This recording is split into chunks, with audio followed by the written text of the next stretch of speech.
تو یہ مرزا جیلمی نے اس پر اعتراض کر دیا کہ کافروں کی مسجدوں کو انہوں نے مثل گھر شمار کیا، ان کو یہ حیثیت دی ہے۔ 3 سوال ہوئے ہیں اعلیٰ حضرت سے۔ پہلا سوال ہوا ہے کہ کیا وہابی، دیوبند اور اہل حدیث کیا ان کی مسجد میں نماز پڑھ سکتے ہیں؟ تو جواب دیا کفار کی مسجد مثل گھر کے ہے، عام گھر والی اس کی ایک تقدس والا معاملہ ہوگا، مسجد والا تقدس نہیں ہوگا، کفار کی مسجد۔ تو جب کافروں کی عبادت گاہیں جو بطور مساجد وہ بناتے ہیں ان کو اللہ اور اس کے رسول نے قبول نہیں کیا تو اعلیٰ حضرت بریلوی کیسے قبول کر سکتے؟ اسی لیے انہوں نے بات کی کہ جن فرقوں کے عقائد کفریاں ہیں وہ اگر اپنی عبادت گاہوں کو بطور مساجد بھی بناتے ہیں تو ان کا حکم مثل مسجد نہیں ہوگا بلکہ وہ مثل گھر ہوگا۔ تو یہی بات قرآن و حدیث سے بھی ثابت ہے۔ تو ایسے میں اعلیٰ حضرت بریلوی نے کوئی خلاف بات تو کی نہیں، تو ایسے میں مرزا جیلمی کو یہ درد کیوں اٹھی؟ اس لیے کہ وہ خود بھی گستاخ رسول ہے۔ نبی کے بارے میں کہہ دیا نبی تو شاہی کوئی نہیں معاذ اللہ، نبی کے بارے میں یہ بات کہہ دی، کہنے لگا نبی تو پیشاب بھی نہیں روک سکتے معاذ اللہ، اور بزرگان دین کے بارے میں یہ بات کر دی، ان کے بارے میں کہنے لگا کہ بزرگان دین تو شاہی کوئی نہیں۔ میں نے کہا چلو بزرگوں کو بھی ایک طرف اگر کر دیا جائے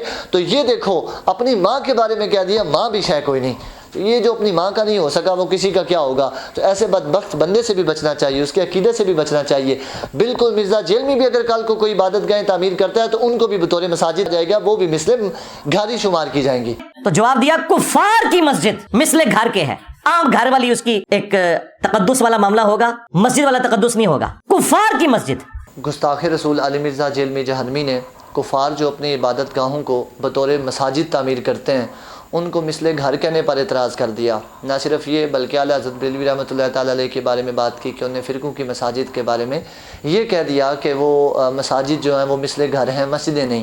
تو میں نے کہا جن فرقوں کے عقائد کفریہ ہوں گے، چاہے جو نبی کے علم کو کم اور شیطان کے علم کو زیادہ جانے، جن کے عقیدے میں یہ شامل ہو امکان کذب، جن کے عقیدے میں یہ ہو گیا رسول اللہ کے بعد اگر کوئی نبی آ جائے تو پھر بھی ختم نبوت یہ منافی نہیں ہے، جن کے اس طرح کے کفریہ عقائد ہوں گے ان کی اگر وہ اپنی عبادت کے طور پر ایسی جگہوں کو تعمیر کرتے ہیں بطور مساجد کو، تو فرمایا ان کے بارے میں ان کی جو مساجد ہیں وہ کبھی بھی مساجد میں شمار نہیں ہوں گی بلکہ وہ مثل گھر کی ہیں۔ اور یہ بات بالکل درست بھی ہے کہ اللہ تعالیٰ نے قرآن پاک کے اندر فرمایا ما کان للمشرکین ان یعمروا مساجد اللہ، کافروں کو جائز ہی کوئی نہیں کہ وہ اللہ کی مساجد تعمیر کریں، اس لیے کیونکہ کافر جو اپنی عبادت گاہیں تعمیر کرتے ہیں وہ کفر کے لیے کرتے ہیں، اور اگر وہ مسجد کے طور پر کریں گے اور ان کی مسجدوں کو قبول بھی کر لیا جائے تو کیا وہ مسجدوں میں کفر کے لیے ان کو تعمیر کریں گے؟ تو بالکل اللہ تعالیٰ نے اس کی اجازت نہیں دی۔ دوسری اس میں بات یہ بھی شامل ہے کہ وہ چیز جو کسی قوم کے ساتھ مخصوص ہوتی ہے اس کا شعار بن جاتی ہے، اسی طرح مسجدیں اسلام کا شعار ہیں، اور اس پر یہ ہے کہ اس کے اندر محراب تعمیر ہوتی ہے، اس کے اندر جو ہے وہ گنبد بنائے جاتے ہیں،